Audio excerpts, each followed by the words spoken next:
आज हम एक बहुत ही दिलचस्प दावे की पड़ताल करेंगे। एक ऐसा दावा जो सोशल मीडिया पर खूब वायरल होता है।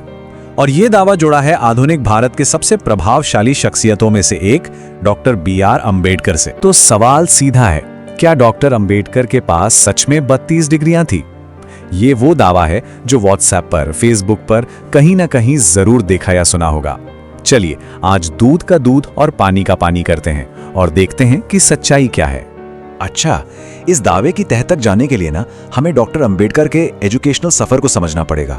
और मैं बता दूं, ये कोई आम सफर नहीं था। ये तो ज्ञान के लिए ग्लोबल क्वेस्ट थी। एक ऐसी खोज जो उस जमाने में किसी भी भारतीय के लिए, आप सोचिए, लगभग नामुमकिन सी थी। तो ये रही उनकी टाइमलाइन। सफर शुरू हुआ भारत से, बॉम्बे यूनिवर्सिटी, फिर वो पहुंचे अमेरिका, कोलंबिया यूनिवर्सिटी, और उसके बाद सीधा इंग्लैंड। जरा सोचिए, उस दौर में जब सफर करना इतना मुश्किल था, तब 3 अलग अलग महाद्वीपों में जाकर पढ़ाई करना, ये अपने आप में ही एक बहुत बड़ी, एक जबरदस्त मिसाल है। तो चलिए अब उन असली वेरीफाइड डिग्रियों की लिस्ट देखते हैं जो उन्होंने दुनिया की कुछ बेस्ट यूनिवर्सिटीज से हासिल की थी। और ये सिर्फ कागज के टुकड़े नहीं हैं, ये उनकी जबरदस्त मेहनत, लगन और कमाल की प्रतिभा का जीता जागता सबूत है। ये देखिए, ये है उनकी मेजर एकेडमिक क्वालिफिकेशंस की पूरी लिस्ट।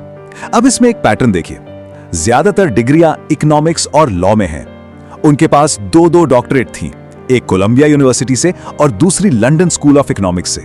अरे, ये वो इंस्टीट्यूशंस हैं जिनका नाम आज भी दुनिया के टॉप संस्थानों में गिना जाता है।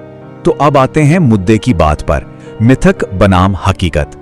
एक तरफ है सोशल मीडिया पर वायरल हो रहा वो 32 डिग्रियों वाला दावा, और दूसरी तरफ हैं असली पुख्ता सबूत।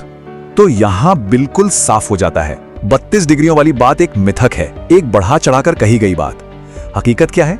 हकीकत है ये 6 से 7 टॉप लेवल की क्वालिफिकेशंस, और सच कहूं तो ये 6-7 डिग्रियां किसी भी 32 मामूली डिग्रियों पर कहीं ज्यादा भारी हैं।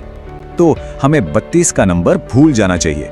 असली नंबर है 7। ऐसी दमदार क्वालिफिकेशंस जो दुनिया की बेहतरीन यूनिवर्सिटी से ली गई थी।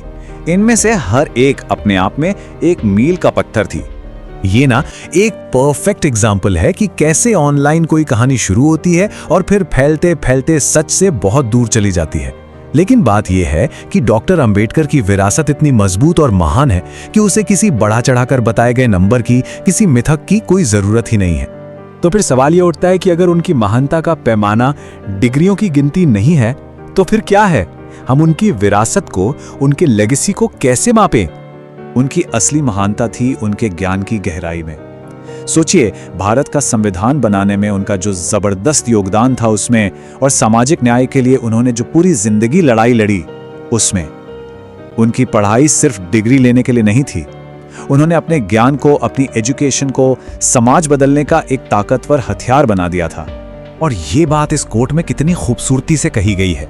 उनकी महानता उनकी डिग्रियों की संख्या में नहीं, बल्कि उनके ज्ञान की गहराई और सामाजिक न्याय के लिए उनकी लड़ाई में थी। मतलब बात ये नहीं है कि आपके पास कितनी डिग्रियां हैं, बात यह है कि आप उस ज्ञान का इस्तेमाल कैसे करते हैं। और डॉक्टर अंबेडकर की जिंदगी इसका सबसे बेहतरीन उदाहरण है। तो आखिर में एक सवाल हमारे लिए भी है, किसी की विरासत का, किसी की लेगेसी का असली मतलब क्या होता है? क्या वो सिर्फ गिने चुने नंबर होते हैं, या फिर वो असर होता है जो कोई इंसान समाज पर छोड़कर जाता है? डॉक्टर अंबेडकर के मामले में मुझे लगता है जवाब हम सबको पता है।